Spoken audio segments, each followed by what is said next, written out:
for all the marbles. I've been a fan of the Persona series ever since I was in high school. I was, to clarify, so much a fan of the series that I got so distraught that I wasn't able to finish my playthrough of Persona 3, like the original version, not FES or like the one on the PSP, but like straight up old school P3, that I convinced my parents to break brand loyalty and purchase me a PlayStation 2 to get it. I've beaten that game almost half a dozen times by now in its various iterations, as well as beating 4 and 5 both times, once on their initial release, once on their fancy, expanded re-release that Atlas does to gouge us for extra money, and we just let them keep doing it to us. Why are we still letting this happen? I adored playing Persona 5 when it came out. It is still, to this day, a game I'd like to consider a masterclass in aesthetic and mechanical joy. It just feels great to play. The music, the tone, the way you explore dungeons and sneak around, you feel powerful in the act of playing it, which complements how your party feels in the narrative of the game itself. But you all already kind of know from the title that I'm not here to sing this JRPG's praises enthusiastically for I don't know, however long this video is, and a lot of that decision was sitting with this game for a good long while and really trying to consider what it's trying to say necessarily as a piece of art. See, the Persona series has, ever since the beginning, invited us to think about society in the face of these big, mythic forces, often framing these forces as able to reflect on our own psyche. Our heroes hold the power of persona, which means that they all house mythological figures that in some way reflect their perspective of the world, that can be used to stave off the demons or shadows that seek to consume our world, and Persona 5 is no different. Where the older era and the more modern games split seems to be in how much attention is spent looking at modern society, and P5's conversation on our society is really at the root of the issues I'm here to talk about, but it's important to really understand the series as a whole. P5 wasn't made in a vacuum, and all of the creative decisions come together in a way that I feel can come off as somewhat lesser than the sum of its parts. And those decisions stem from the origins of the series itself. So this is gonna be a long one, folks. That being said, there is a cutoff point in this, in that we could, and I had started to do so, talk a lot about Persona 1 and 2, but the major issues here all have their origins in the latter half of the series, starting from Persona 3 onward. And also, just so no one tries to own me online over this, no, I'm absolutely not going to talk about all the weird spin-off titles. You cannot make me play the Persona dancing game. And while I do find the PQ series generally, entertaining, they just aren't a relevant part of this. Do not make me analyze the dancing games. Do not. So, some background. As I said before, I'm going to start talking in what I've loosely described as the modern era of Persona, which includes these 3 games, Persona 3, Persona 4, and Persona 5, each of which had expanded editions that may come up, like the footage I recorded is from Persona 3 Portable, Persona 4 Golden, and Persona 5 Royal. Yes, I have given a lot of money to this company. Now, I want to start in this era because they share a collection of elements, mechanical, narrative, and structural. They all departed from the earlier games by them being games set in high schools that take place over a school year. That's 1 part dating sim, 1 part horror-themed dungeon crawling. Also notable to this modern half of the series is a shift in focus from social commentary. This isn't as forward in Persona 3, but it is something definitely more focused on in the latter half of the series, as the first few games' commentary is a bit more subdued, more background text than an explicit thematic intent. Persona 3 set the tone of the series in many ways by introducing all of these mechanics that are now considered something of a hallmark of the series itself. And there's the problem. The games that follow Persona 3 iterate on mechanics designed to tell the exact story P3 wanted to tell, and we're going to see what that does to the other games. I will say that these problems tend to be much worse in Persona 4, and then somewhat mitigated in Persona 5, and this isn't the sole factor in why I think P5 trips up in a few critical places, but it's a good place to start our magical journey, so, here we are. So, I'm going to come out the gate and say that Persona 3 is kind of a brilliant game that gets a massively bad rep, which, considering that I have a previous video on this goddamn channel similarly defending another game that got a bad rap, I guess this is brand cultivation or whatever, and this script was written way before, so I actually have 2 videos now, which is great, but whatever, hot take incoming. These modern conventions work best in Persona 3, because these conventions were made to tell the story P3 wanted to tell. And furthermore, these conventions actively hamper the stories of the following 2 games. See, the old school games were dungeon crawlers only, more in the style of classic Shin Megami Tensei, and Persona 3 ditched that for this new model of like 1 part dating sim, 1 part monster hunting, and that synergizes well with the kind of story Persona 3 is trying to tell. P3 is largely a story about death and like, okay, I mean, a lot of things are always, like, sort of about death, but, like, Persona 3 did not go into this lightly. It's all over the game aesthetically. Water turning to blood, people turning to coffins, party members summoning personas with fake guns they shoot themselves with. Even the main character's starting persona is Orpheus, a mythological figure known for traversing the world of the dead in a doomed adventure. And in this story of symbolic death is this tension, this stress. Every full moon, a new massive shadow appears and tries to mess up the city, and as we get closer to every new month, the people infected with apathy syndrome, a disorder that renders victims mindless husks of themselves, standing around saying, only it's coming. When spoken to, they grow and grow. They ebb when you beat the big shadow boss, but they always come back, and this is the beauty of the system. You can plan your day out, build social links, raise your stats, both, social and combat. You can grind in the tower, get to the top of this month's segment right away if you want, but there's no way to push the plot along until the full moon comes. Let's pause for a moment to talk about this calendar year full moon system, because P4 and 5 both changed it in a big way, by making the resolution of that month's plot point time-locked, but making the boss fight subject to your scheduling. So this seems to be in response to a criticism of P3 that eventually if you're really good at scheduling or you're on like New Game Plus, you quickly run out of things to do from month to month and you have all this time to just wait for the new boss. This new system, mechanically speaking, gives the player way more agency, and that definitely contributes a lot to how 4 and 5 feel compared to 3. There's a genuine struggle in 4 and 5 where you have this big conflict that needs to be resolved, and you feel compelled to push through and make it happen, and you can. You absolutely just can go and save your friends, or stop the bad guy, or, whatever, right here and now. But you just can't in Persona 3.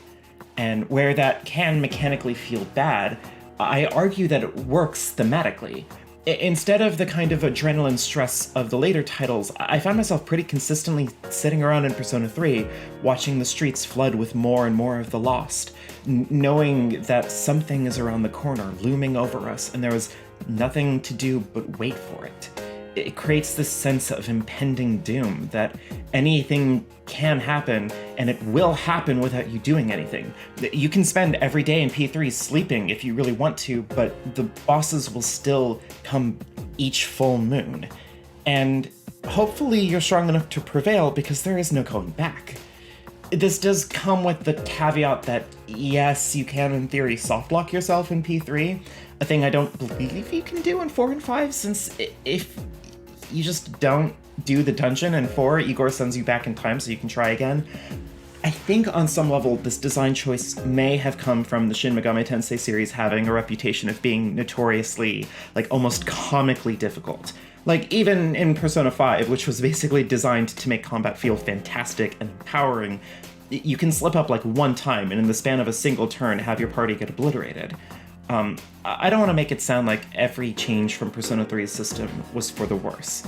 I do legit think that being able to control your entire party is a really good thing, and I'm happy Atlas agreed with me and slotted that option back into P3P. All I'm saying, though, is that a lot of the game structure was made to complement the thematic center of Persona 3 specifically, and one of the missteps they made in the subsequent titles was to lift these elements out and apply them to a new story. Okay, so Persona 4, before I get any further, was hugely popular, the breakout game of the series. if you're not a fan of these games, then one, what are you doing here? Hi, this is awkward. And two, Persona 4 is probably where you got most of, if not all of your vague tidbits of like Persona-related information. It was huge and set off a ton of spin-off titles and crossover events. There's Persona 4, but it's an arcade fighter, Persona 4, but it's an arcade fighter again, Persona 4, but it's a dancing game, Persona 4, but it's a dungeon crawler crossover with the cast of Persona 3. The cast of P4 have even shown up in the Blaze Blue Cross tag? Like, is that what that's called? This group of plucky teens have been put anywhere Alice could fit them, even showing up in cameos and Easter eggs in subsequent remakes of Persona 3 and in Persona 5. And a lot of that came out of a not insignificant amount of public goodwill about the original release, with many critics calling it the last great game of the PS2. And, you know, for someone who's about to be massively critical of Persona 4 for pretty much the rest of my time talking about it, I want to get across a couple of things. Firstly, Persona 4 took the basic structure of Persona 3 and made some critically good and useful improvements to the system. So in a conversation of pure mechanics, it is a much more pleasant game to play than 3, where 3 gave you a lot of time to do your dungeon crawling for the month by putting it in the evening time slot, where, you know, outside of dungeoneering, you have a scant few social links and like other things to do at that time, but P4 put dungeon crawling in the daytime block, where you're doing the bulk of your scheduling. Now, keeping your party trained and keeping pace with the game is in direct conflict with building your social stats and doing your social links, so you have to be way more judicious in how and when you do things. I mentioned before that Persona 3 made every boss happen in the next full moon no matter your actions, and how that's more proactive in Persona 4, and it's true, but there's a bit of a problem here. So, the story of Persona 4 is a neat little murder mystery. You, the main character, arrive in Inaba, where you're taken in by your uncle, a local detective. From here, you make friends at the school, meet your little cousin, and then one day a dead body of a reporter is found strung up on a telephone pole. A few days later, after that, another body shows up, this time of a classmate, and around this time you learn that for some reason you can stick yourself inside televisions, bringing you into this other world, a world of shadows. You, your friends, Yusuke and Chie, and this strange cartoon bear named Teddy learn that people who are brought into the TV world are eventually hunted down by the shadows here and killed, with their bodies showing back up in the real world. With this, you all resolve to try and stop this wild case of murders, find the killer, and bring peace to the town. Now, already, there is a bit of tension in how the story develops and progresses. The idea of making a supernatural murder mystery is fine, interesting in many ways, but it's a story that's almost instantly hampered by the fact that they have to spread out something as tense and present as a murder mystery, where you solve a string of murders and identify the dangerous serial killer over the course of an entire calendar year. The conceptual idea of Persona 4 is these kids solving a crime that the police can't, but it runs in direct tension with the structure they imported from 3, a game about trying to manage your time and prepare for the inevitability of death. This shows up on the micro level with how dungeon sequences progress in P4, with other classmates getting thrown into the TV world only to be rescued by you over a period of a few weeks. Look, this isn't CinemaSins or anything. I get that this is nitpicky. I'm not gonna point out this, niche inconsistency and call it a day, but that there is this fluid sense of time every few weeks in the game implies a greater issue. We have all these moments where the group is struggling to figure out how the murderer works, but instead of taking any kind of interesting proactive steps towards trying to solve the crime, the game's pace is largely stuck on the rails, with the party feeling more like they're just waiting for the murderer to put more people in danger so they can rescue them, which works to undermine the thrumming tension of the kind of story they want to tell. This is also why the game really picks up near the end, where we're spending less time dealing with wacky anime high school nonsense while waiting for another tragedy to strike the town, and more time hot on the tails of the killer, which does, I'll admit, escalate and unfold really nicely. The actual plot and twists and reveals all do work in this game, and there's some really genuinely incredible moments, where you literally have to disobey the game's system messages in order to unlock the true ending. It's all great, but it's clearly following the footsteps of a story that had a greater sense of unity, which is the same issue we're going to see in Persona 5, albeit to a lesser extent. Now, before we move on, because almost every problem Persona 5 has began in Persona 4, but P4 did it worse, I want to wrap the idea of social reform back in, because one of the focuses in the modern era of Persona is, for whatever reason, social critique. This idea was largely understated in Persona 3, though The Answer, a bonus epilogue game that takes place after the events of P3, brings social critique to the forefront. This is a huge factor in P4. See, all the targets of the killer are first shown on the Midnight Channel, and it is revealed that everyone who appears on the Midnight Channel has recently been on TV in Inaba, to the point that the town has largely begun to gossip about them. As you get closer and closer to cracking the case, the major antagonistic forces, both the human and the supernatural, roundly condemn humanity for being shallow, obsessed with new media and technology, and seek to not understand the world with a full sense of clarity and awareness. It is, weirdly enough, kind of like a bad episode of Black Mirror that's stretched out over the course of a 70-hour JRPG. Your team alone pushes through the fog of empty media consumption in pursuit of the truth, which elevates from finding out who's been putting people in the TV, to who the actual murderer is, to who's behind it all, and, not to dig my heels too much into analyzing P4, though, I don't know, like, share, subscribe if you want me to do an in-depth takedown of P4, but there is something to be said about this horrific clashing of willful ignorance in a broad general sense, people consuming meaningless entertainment as a diametrically opposed position in response to a supernatural murderer. Your party doesn't really meaningfully reject the new world of media. You all watch TV, hell, you watch it religiously over the course of trying to solve the case, and your capacity to fight in the Midnight Channel, outside of being, one of the gifted few that can confront your other selves in the shadow world and attain a persona, is largely incidental. The game can't see through the fog because they're all inherently anti-meaningless consumption or whatever, but because, Teddy, the bear they happen to run into in the first visit on the TV, can make glasses that help you see through the fog. You don't rescue people trapped in the TV through having some kind of inherently potent insight or anything, it's just that the main character was given the power to enter this world and fight with a persona. So, how does Persona 5 address these issues? Well, let's discuss. Okay, look. Everything I said at the top of the essay I stand by in regards to Persona 5. It is extremely fun to play, and I do consider it the most overall competent game in the series. Less coherent and profound than 3, but shed almost entirely from the mechanical clunkiness that can be a pretty significant deterrent to anyone wanting to play it. I already got into the issues with the calendar system in the P4 section, but P5 is a little different, seemingly learning from the overall clumsy narrative pace of 4.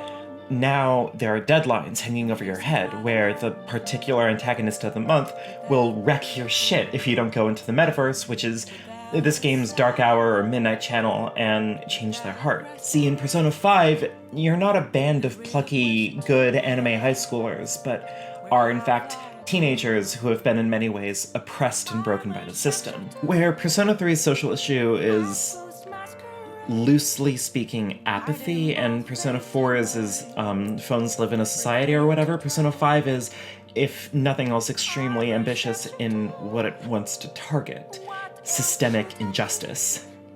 Yeah, gone are the days of solving a wild murder or trying to fight back an unfathomable death god or whatever. Your antagonists are a teacher who physically abuses his students and coerces some of the high school girls into intimate relationships with him, a famed painter who abuses and damages his students only to steal their work and sell it as his own, a mob boss who's running a drug trafficking scheme through desperate teenagers he's blackmailing into compliance, the CEO of a massive fast food chain that abuses his employees, and a corrupt politician who's manipulating the country in the world's strangest power grab ever. We'll get to him.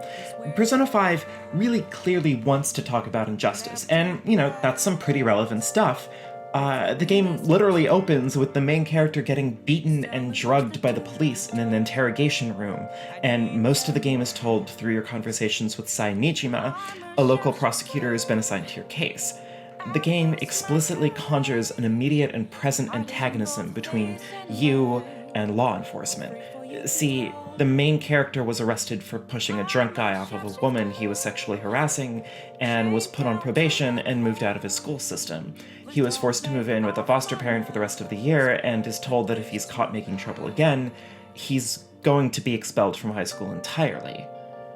I feel like I'm obsessing over this a little too much, but I want to be clear that the opening sequence of Persona 5 is kind of sublime.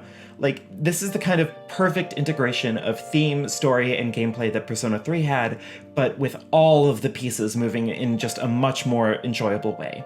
So you run into a girl named An, who seems depressed as she takes a ride to school from Kamoshida, the gym teacher at your high school.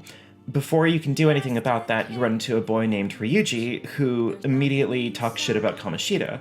You don't really know about Ryuji, though, and he seems to be kind of this aggressive, angry guy talking crassly about this teacher, all while your phone is running this app that connects you to the metaverse. Not that you know this now, of course.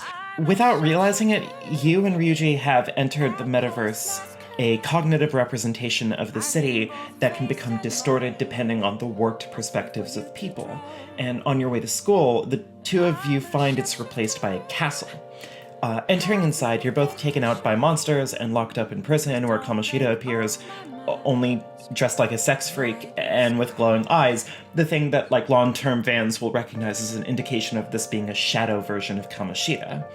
You manage to escape with the help of both the main character awakening to his persona and upon finding a cartoon cat named Morgana, locked up as well. The three of you break out, leave the metaverse, and you return to school armed with these incongruent pieces of information about Kamoshida. He was nice enough to you this morning, offering to give you a ride, but you've seen a private, warped side of him before ever getting to know him. But what's incredible about this is that it helps to recontextualize everything he says and does from this point on. You can see that his friendly demeanor is ultimately a manipulation tactic, that his tough love coaching is sadistic anger he's taking out on the students. His attention to An and her friend Shiho seems imposing and creepy and weird. And what makes all of this shit even more compelling and interesting is that the school already has an image of you, the convicted probation student, that's complicated further by your friendship with Ryuji, who's infamous for being responsible for ruining the track team after he lashed out at Kamoshida, who in turn broke his leg and ruined his running career. The school hates Ryuji and is scared of you, and as you learn that Kamoshida has these horrific intentions on An doesn't trust you either. She is wary and weird around you both because of your reputation, and she fares little better as the school has condemned her as well as a complicit figure, a high school girl eagerly dating a teacher. This all ramps up and whines, you witness more physical abuse to the volleyball team, and when he tries to force An to go home with him and she refuses, he threatens to hurt her friend Shiho, who in turn attempts suicide by jumping off the school's roof. This is what I mean by just how intense and fucked up and strong P5 starts us on. This is all the introductory dungeon, our first foray as Phantom Thieves. When you all try and confront Kamoshida, he simply brings up that he's going to have you all expelled when the next board meeting happens, and you have to go into the metaverse and literally force him to change his heart by stealing his treasure, which rests in the heart of his distorted world. Everything fits together perfectly. The time limits, your capacity to be proactive in clearing the dungeon, the motivations of your team. There's no overarching plot to solve or crime to entangle. The game puts your back against the wall in 12 different directions, and this responsive kind of pace to this game's story fits in perfectly. It's just a shame that it never really gets better than this. That isn't to say there aren't gripping moments in the plot or, like, dungeons that really hit home in ways that really work, but no other dungeon in this game really has the kind of excellent construction that the first one does.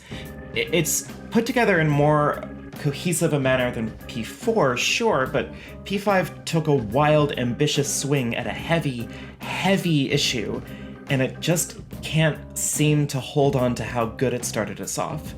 From that point on, we go to an exploitative artist, stealing and selling his students' paintings, then a mob boss, then a CEO, and this stems from an interesting place. The thieves learned with Kamoshida that they can do meaningful good to the world this way, and go off to do just that, find horrible people in power and change their hearts, literally instilling better morals into their very souls, more or less. But in this extrapolating, they raise kind of a weird set of questions. Let's bring up Akechi, the detective prince, who early on positions himself as an antagonist to the party. Once the Phantom Thieves gain notoriety, he comes out against them, calling them irresponsible vigilantes, and bringing up actually kind of an interesting idea, that what they're doing is intrusive, forceful, and scary. You are effectively compromising the autonomy of these figures by forcing them to change their perspective on what they're doing to society. And no matter the impulse or the intentions, that denies them agency. And that doesn't really come up much after that. The game kind of starts to backpedal halfway through it in a number of rather insidious ways. The conversation shifts from, is what you're doing ethical, to should you be catering to the will of the public? One of your friends sets up a site that people can write in requests for you to intervene against abusive people. These are your side quests also. But it gets co-opted and you're falsely directed to target one of your party members' parents, Haru Kumura's father. This gets complicated fast. So, okay, let's break this down a bit. The world of Persona 5 sets up a few hard and fast rules, and some of them are extremely weird to consider. Firstly, it makes it clear that there is an objective sense of morality in this game. The people you are changing are inherently distorted. The game tells you that they are thinking improperly, materialized in their palaces, areas in the cognitive world that are distorted around their warped perception. You can literally see their bad way of thinking corrupt and change the world, proving that it is inherently wrong. So when you find Haru's dad in the metaverse and you see his palace, you all know that he's inherently abusive, that his perspective on the world is genuinely wrong as laid out in the rules of this world. But at the same time, the narrative positions him as a false flag, as a target manipulated by outside forces to lure you into a trap, because most of the way through the game, they've decided that instead of this game being a conversation about the ethics of revolutionary justice, it's suddenly a weird political thriller. Let's think about Persona 4 again for a second. So, Persona 4 has this social critique kind of quietly baked into the undercurrent of the narrative. It's sort of always there in this weird, ambiguous way, and when it comes to fruition at the very end, it feels kind of weirdly accessory to a very different story we weren't having. A story that's more in line with something like Persona 3. A story about this supernatural god fucking with the people of this town. Spoiler. I mean, I said that at the beginning, but, all the same.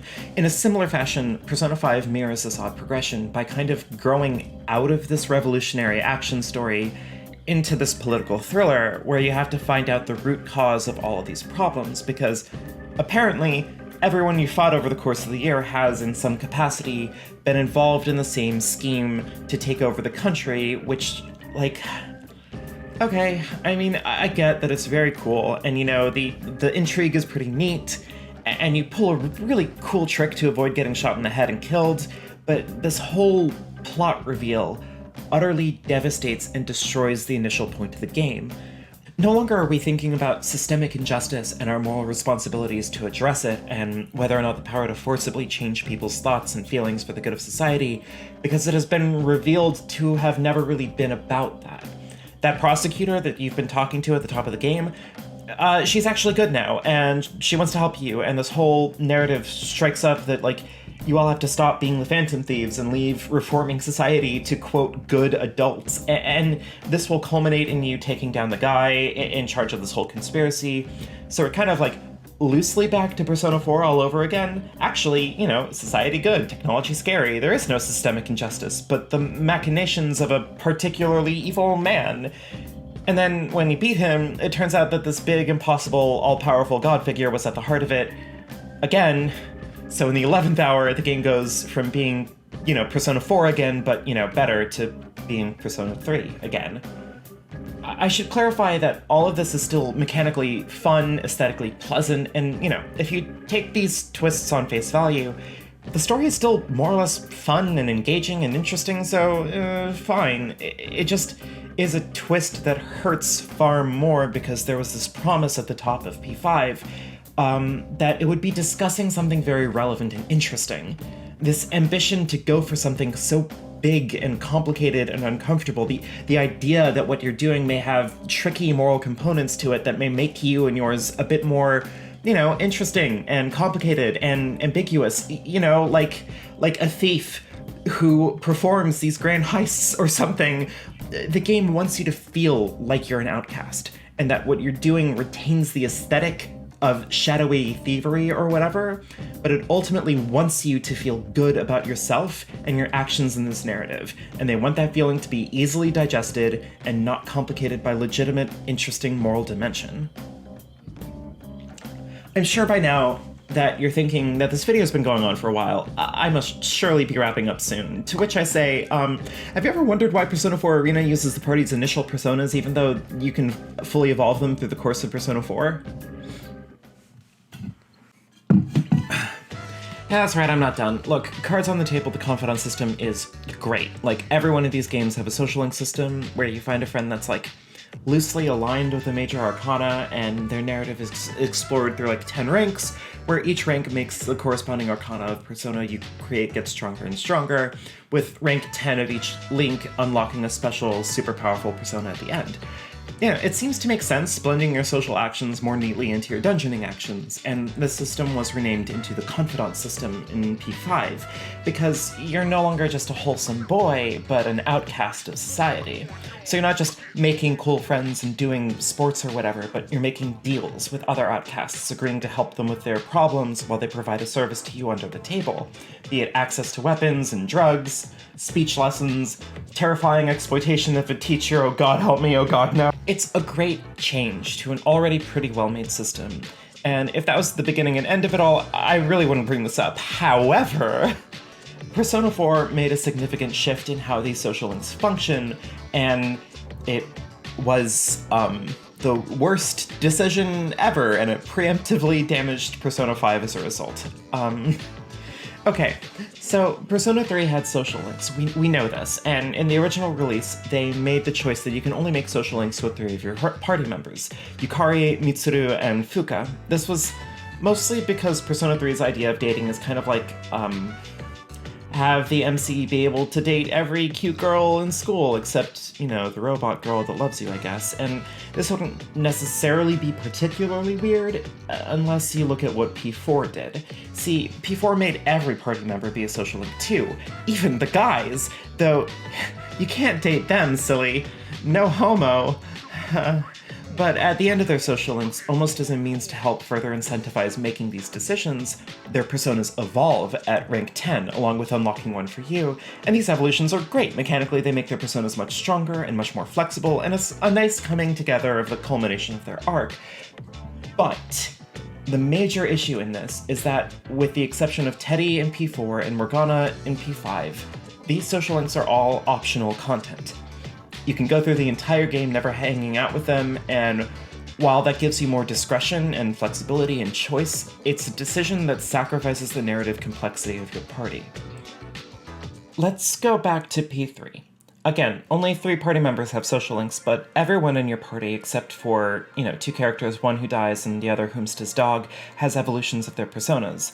And what Persona 3 did specifically that was such a powerful departure from, literally every other game in the series, because, all the other main series Persona games make ultimate personas for the party optional content, was they tied the entire party's evolution into the narrative itself. So, at one point in the midsection of the game, one of your party members who dies, Shinjiro, dies. What happens after his death is that Akihiko, visiting his memorial, has a breakdown. They were best friends that grew apart because Shinjiro couldn't handle the guilt of accidentally causing the death of their friend, and also Ken's mother, but Akihiko hadn't moved on either. He's been arrogant and competitive and focused on getting stronger and stronger the entire game, and what was initially just an anime trope of, the aggro, edgy strong boy is revealed to be trauma.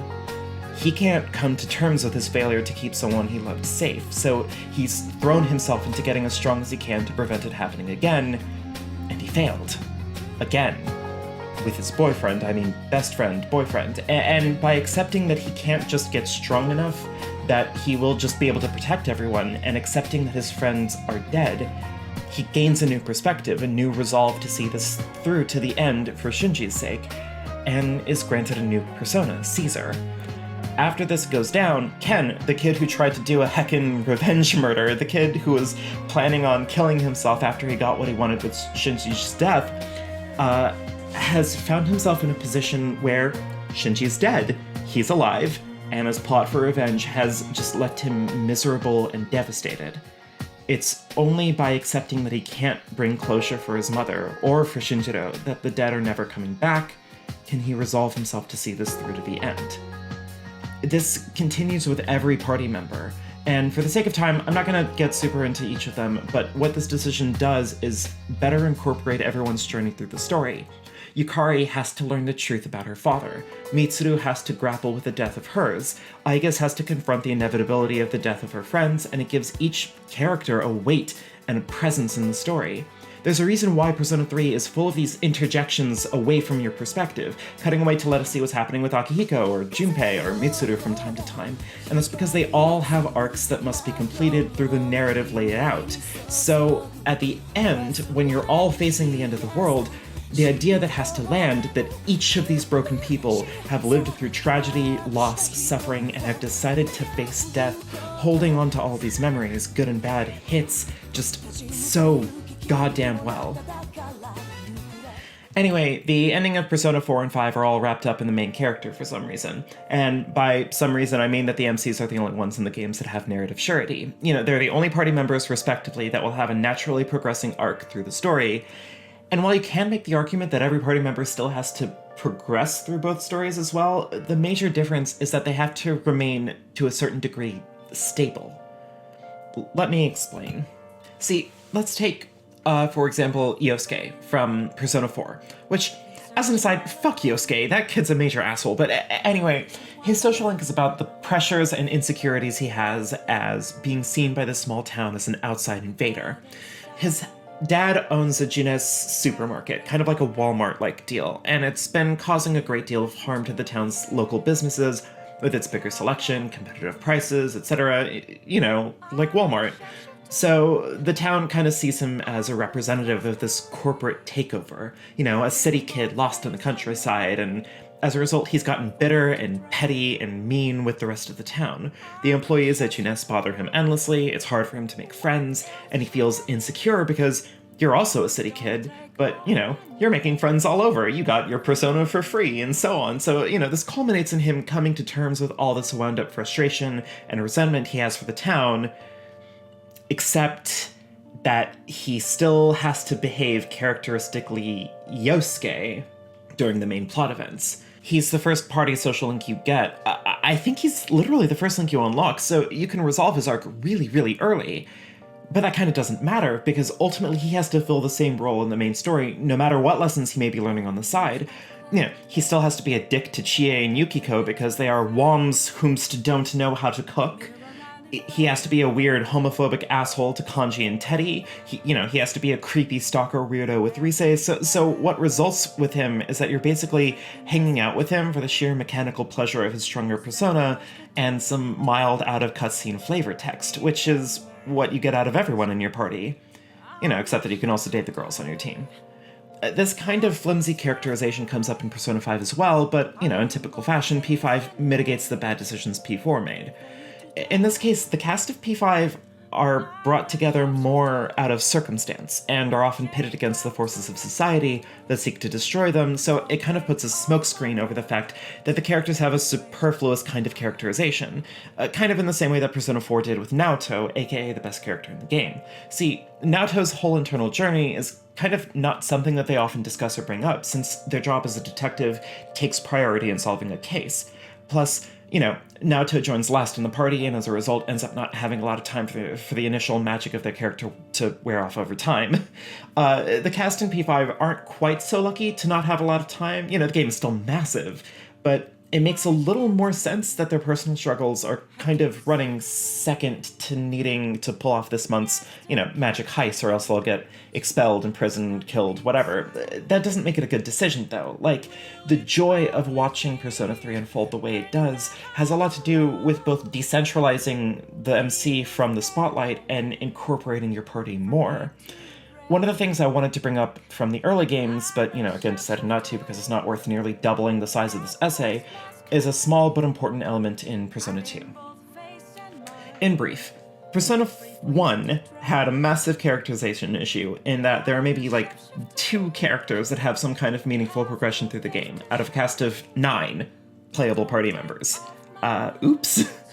Persona 2 made a more compelling step by not only reducing the size of the cast, but incorporating all the characters into the story more directly.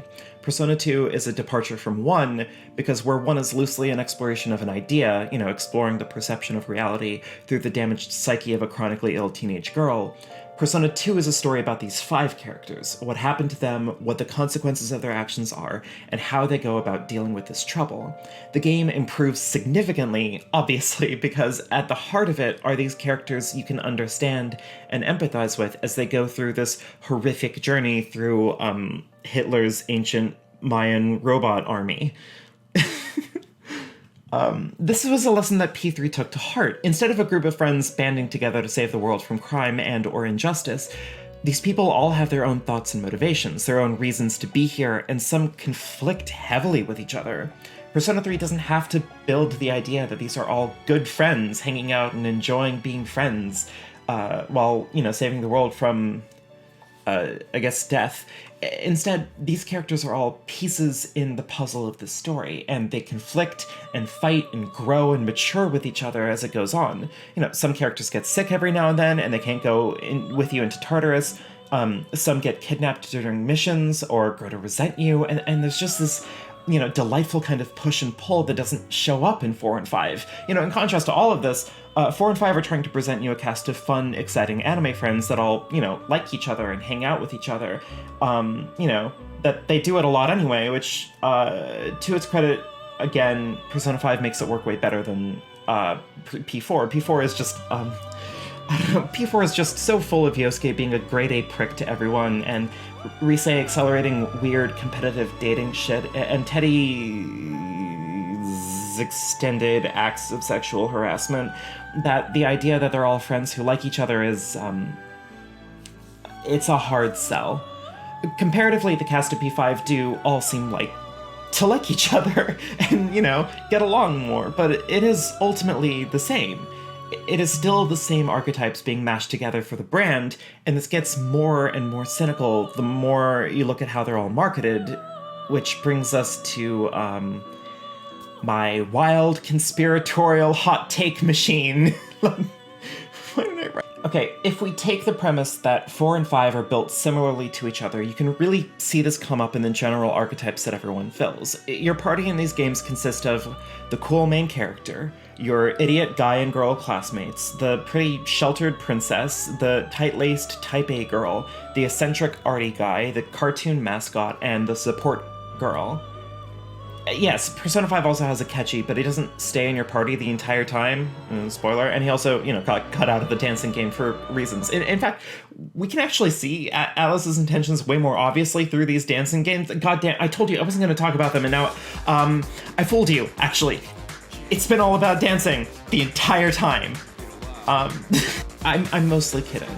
But as a fun little exercise, I did notice how often they try to characterize every character across, these 3 games similarly, based on how they dance in the openings of these games. Not just because it helps to reinforce my earlier point about 4 and 5 trying to fit these archetypes for better branding, but they try and retrofit the cast of P3 into it as well, which is a horribly misplaced effort, because while you can sort of see the similarities, Mitsuru is the sheltered princess, Yukari and Junpei are your dummy classmates, Fuka is a support girl, but Persona 3's post-release marketing has kind of split the role of mascot between Aigis, who fits the quirky fish-out-of-water aspect of it, and Koromaru, who fits the animal aesthetic.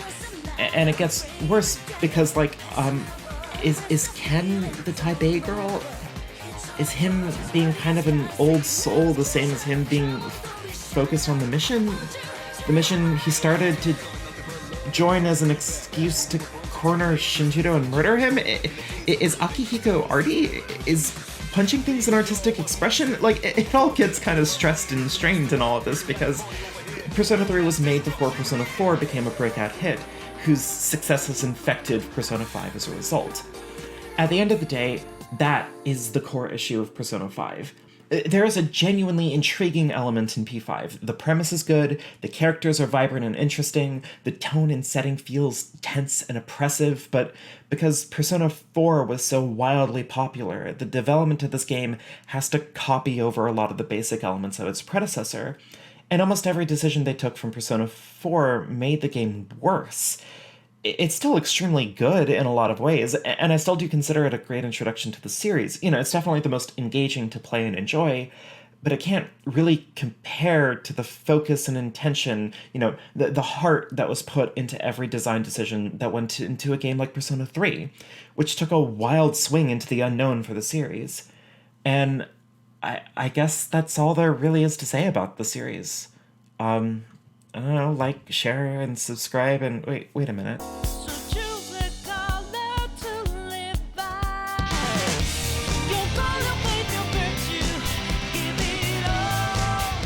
Okay, I fucking had to talk about this because it's one of the weirdest thing Atlas does.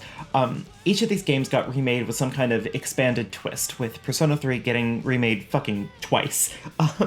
Each remake of the game adds new content and stuff into the games as a way to tempt us to spend full price for a game we've already bought and played, but, you know, again. But now there's an epilogue, or a new character, or a new party member, or you can play as a lady girl type. You know, this isn't the Atlas Takedown Hour, obviously. If they are going to add bonus stuff to Persona 5 a few years after its release, maybe it'll address or reflect on the criticisms brought about by its initial release, which, you know, in some ways, it does. In fact, you know, they do it with all 3 games.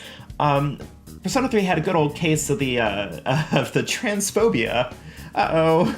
See, there's this sequence in the game where you're coerced into trying to pick up girls at the beach, and one of them is, clocked, basically, which is to say, revealed to be either a trans woman or, you know, a man, because thanks, Atlas.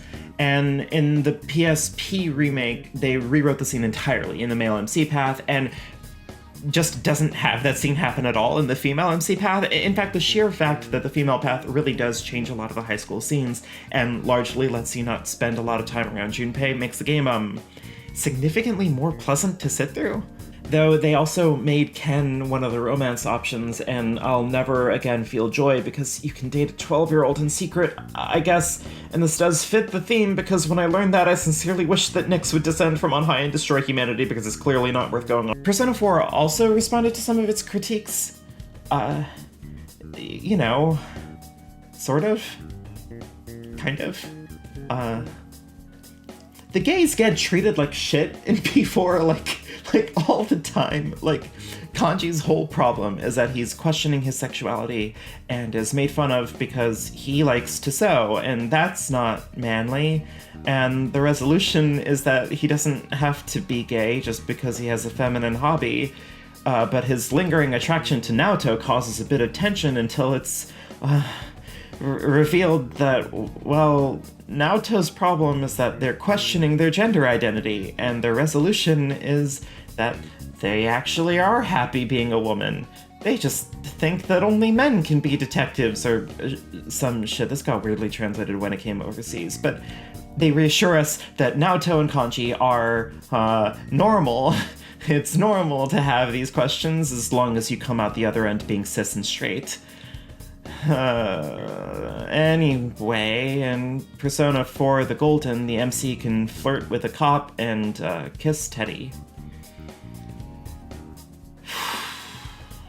You're welcome, gays. Persona 5 also did give the gays a hard time, since they included a running gag that Ryuji's hounded by older gay guys who, like, strongly imply that they want to do the fuck on him, and this happens, like, more than once.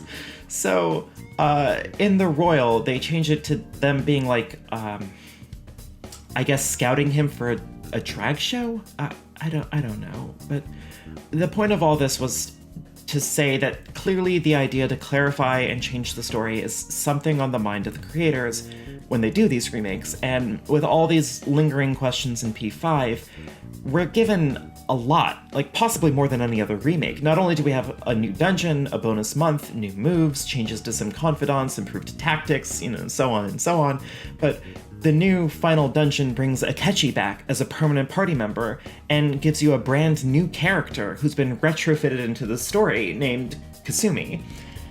They even changed the opening in a huge way. See, you start in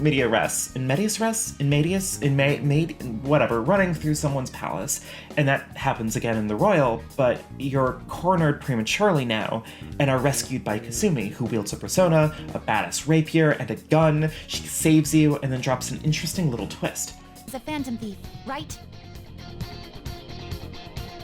Then I won't stop you. Since I'm not a member of the Phantom Thieves, I'm in no position to interfere. That she is not a member of the Phantom Thieves. That's interesting, because in the old P5, you're either an ally of the Phantom Thieves, or you're trying to destroy them. So this figure that's clearly sympathetic, but making it clear that she isn't on your side? I don't know, that's an interesting turn of events, isn't it? Well, the reveal is some of the most bizarre decisions I've ever seen made in a JRPG in a long time.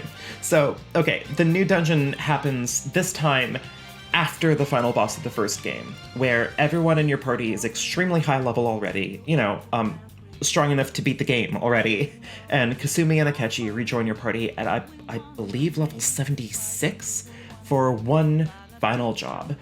This already, outside of everything else I'm going to bring up, already breaks one of the basic principles of an RPG. One of the reasons why they're so fun to play effectively, and that is the idea of growing your party. Outside of niche RPG subgenres like Fire Emblem, where you're already full to bursting with party members that, a final character coming in at the 11th hour just really isn't that big of a deal. In more traditional RPG formats, part of the joy of playing them is taking these characters from the beginning of the game all the way to the end.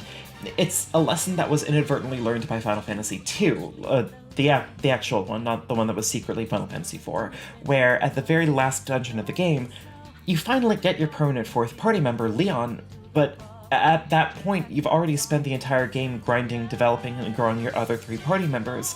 So while it's nice to have him back, he just kind of exists superfluously on your already well-built team. Unless you're doing a speedrun of FF2, of course. This tracks with Kasumi and Akechi as well.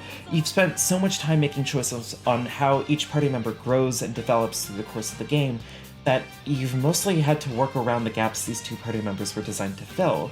So much so that when they finally rejoin you, it just feels kind of empty. Outside of really liking these two characters, it just feels like superficial fan pandering. That being said, it makes sense why they do this with Akechi. He's the edgy mean boy with an antagonist thing going on, and, fans like that kind of shit. He has a prominent fan following after Persona 5, so sure, to bring him back in makes a lot of sense. Now then, that's all well and good for the main antagonist of the game, but does this gambit work for Kasumi, considering how she's retrofitted into the story? Kasumi is, unfortunately, an addition to the game that provides a lot of intrigue and not a lot of interesting payoff. She's a Persona user who seems to be doing her own thing after all. That could be huge. She's in so much of P5 Royal's marketing, so she must have a compelling part of the story, but, the reveal of what she meant in that cold open of the game, you and her stumble into a stranger's palace, and she awakens to her persona there, and, her thing is being overly polite, giving, and apologetic, so she just runs off going, you saved my life, senpai, and that's what she meant by that. She just kind of exists loosely around you, not really factoring into the story outside of, the time she saves you, which, again, could be huge. As it stands now, it shows that her silly character quirk is taken very seriously, because at this point the Phantom Thieves have been framed as murderers, and she had been a long time in opposition to their position, saying that they shouldn't force these changes on people, but that just gets dropped later anyway because she finds out you're a phantom thief and she has a crush on you because, of course she does. So she just kind of is there to be supportive vaguely, but, without contributing. At one point, when you're going after Shido, the politician behind it all, she offers to help you out, and you're forced to turn her down when it could have easily incorporated her into the story and given her, 3 dungeons to explore with you all. And when you get to the final dungeon, well, it's a palace that has been taken over by a Persona user, the other new character, your school counselor Maruki, who's using the power of his palace to create an idealized version of reality for everyone, so that everyone's happy and there's no pain here. The thing that all therapists want, apparently. And his proof of concept is Kasumi, in that Kasumi is actually her sister Sumire, who was so traumatized after accidentally causing Kasumi's death that Maruki used his persona to rewrite her cognition of herself, making her believe that she was just her sister. That's it. That's the big reveal of Sumire. She's been manipulated into a painless reality by Maruki, and you have to make her face reality because real life sometimes sucks, and being totally removed from all pain and hardship is obviously just not a good way to live. That is their big return to the story, the new part they wanted to introduce, and outside of Sumire's story being, well written and performed and getting more of that sweet Akechi, and also genuinely one of the most creative puzzles in a game ever, where, so you have to take one of those psych exams where there's no wrong answer, but that Maruki made this test with what he thought would be an ideally healthy personality in mind. So if you stray from his perception of a healthy mind, he'll try and help you. So you're actually trying to piece together contextually what he would think a healthy person would say in these situations. It's genuinely such a cool puzzle. I love it. I do love it. But outside of that, it really just doesn't come together to capture what was almost captured the first time around. Kasumi, Akechi's new arc, and Maruki are all interesting characters, and at times they do things that are, really compelling and artfully presented, but it just gave us more of the same, just more of this kind of frustrating near misses on what could have been a truly interesting and compelling game. That's the end of my water. So, I've talked for way, way too long about this game now, so why is it worth doing so? Well, partially because I'm obviously busy simping for Persona 3, a game that hit me so hard as a teenager, I wrote an essay about it in my English class. I think there's room for deliberate clunkiness in game design, and I find Persona 3 to be a good example of it, except for the whole party AI thing. The complaints and criticisms Atlas sought to fix in subsequent titles of the series pulled away from why these decisions were made in the first place.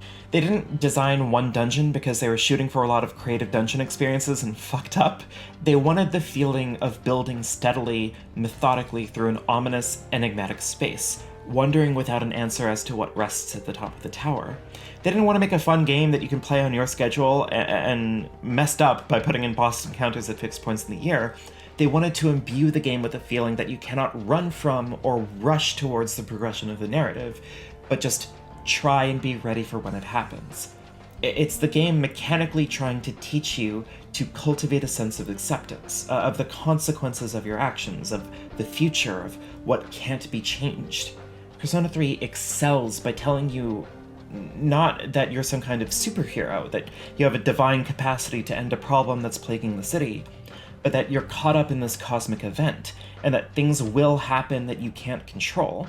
It's a game that's trying to constantly push a tension between feeling strong in an RPG and being helpless, and the effort to fix these concepts, goals, and themes in Persona 4 and later in Persona 5 only put them into contexts that weren't designed for the stories they wanted to tell, and the pains of navigating this disconnect have a rippling effect on how 4 and 5 perform.